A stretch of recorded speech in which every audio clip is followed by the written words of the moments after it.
Have you ever felt like there's a secret code hidden in plain sight? A language that's right there in the words we use every single day? Well, there is. We're talking about anagrams, and today we're going to crack that code together. So let's just dive right in with a perfect example. Look at this. Debit card becomes bad credit, and nope, that's not a coincidence. Every single letter from the first phrase is there in the second. Just shuffle it around. It's a really clever and, yeah, kind of ironic piece of wordplay. So what exactly is an anagram, officially? Well, the definition is super simple. It's just a word or phrase made by scrambling the letters of another one. But there is one rule, and it's absolutely crucial. You have to use every single letter from the original and only once. This isn't just some modern board game either. People in ancient times thought anagrams held secret, even prophetic messages. And that's because, for centuries, people were absolutely convinced that anagrams had this mystical power. They truly believed that if you rearranged the letters of a person's name, you could actually reveal their true character, or maybe even their destiny. And this wasn't just a theory. They put it into practice. Get this.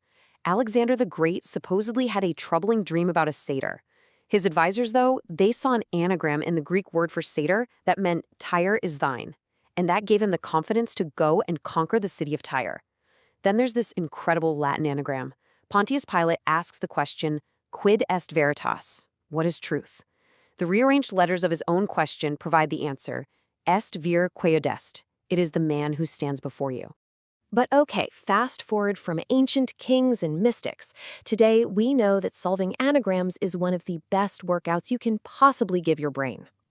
See, solving an anagram really forces your brain to fire on all cylinders. You're using your logical left brain to see the raw ingredients, the letters, but you need your creative right brain to imagine them in a totally new pattern.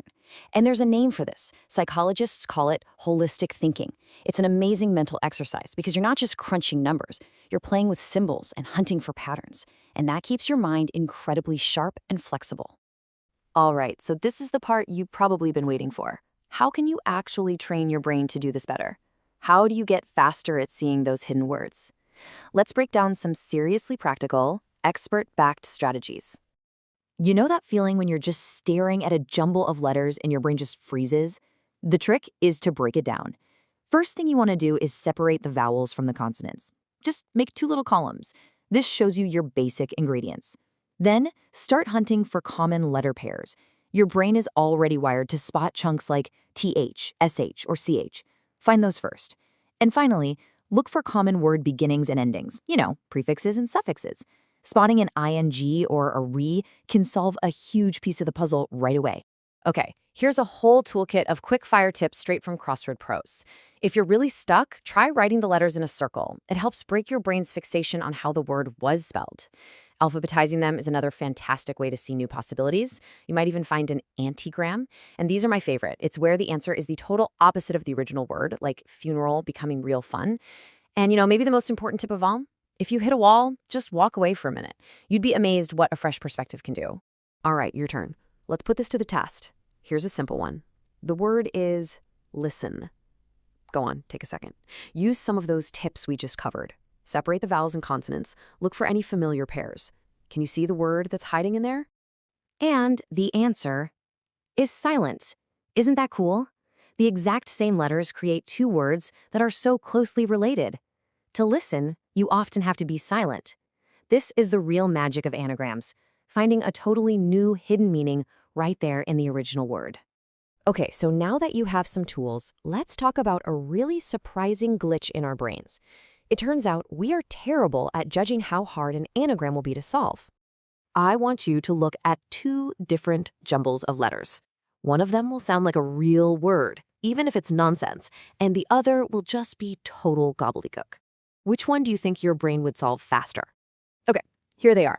On the one hand, you have T-N-O-K. On the other hand, you have T-O-N-K.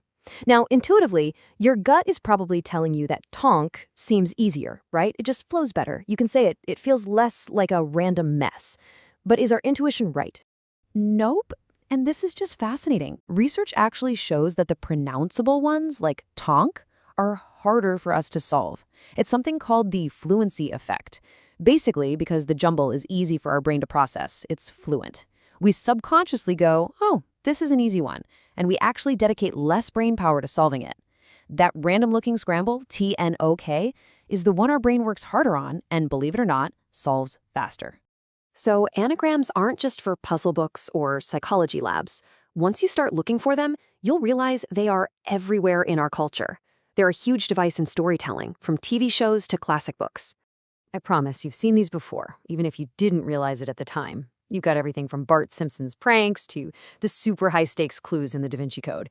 Writers use anagrams for jokes, for clever character insights, and for huge dramatic reveals. And probably the most famous example of all time is in Harry Potter, when the name Tom Vorval Riddle is chillingly rearranged to spell out, I am Lord Voldemort. It's such a powerful way to hide a secret in plain sight. So if you want to play around with this yourself, there are some fantastic free tools online. A really great one is linguistics.org, which has an anagram generator. You can just type in any word or even your own name and see what kinds of secret messages might be hiding in there. It's a really fun way to practice and just get a feel for the patterns. And all of this brings us to one last, pretty profound thought. Maybe those ancient mystics were onto something about the power of rearranging letters. Because today, scientists are working to solve what might be the biggest, most important anagram ever, our DNA. It's a set of simple building blocks that, when you arrange them in just the right way, contain the code to life itself. It's the ultimate secret hidden in plain sight.